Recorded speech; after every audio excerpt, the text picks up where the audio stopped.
Viral, video warga Batubara Sumut blokir rel kereta api, gegara tak kunjung dibangun palang.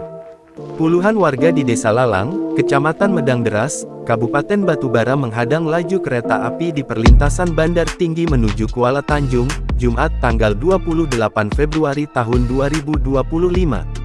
Penghadangan dilakukan warga dengan berdiri di perlintasan kereta api serta membakar ban.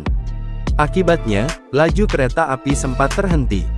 Salah seorang warga, Rahman, mengaku aksi ini merupakan bentuk protes warga terhadap PT KAI yang dianggap sepele akan keselamatan masyarakat.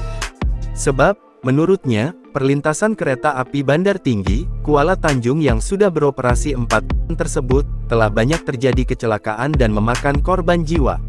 Kami ini masyarakat terpanggil, karena sudah banyak korban yang kecelakaan di sini hingga nyawa.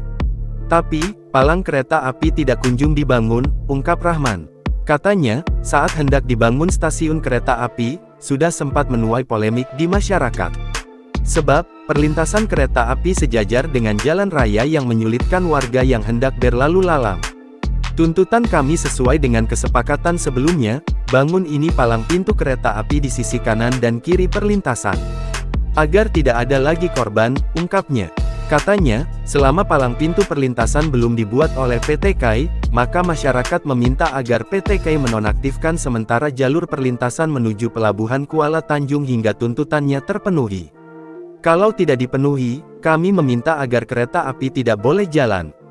Kami akan lakukan hal seperti ini lagi, dan akan lebih parah, ancamnya.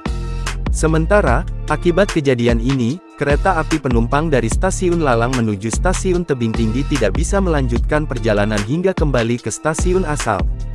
Download Tribun X sekarang, menghadirkan lokal menjadi Indonesia.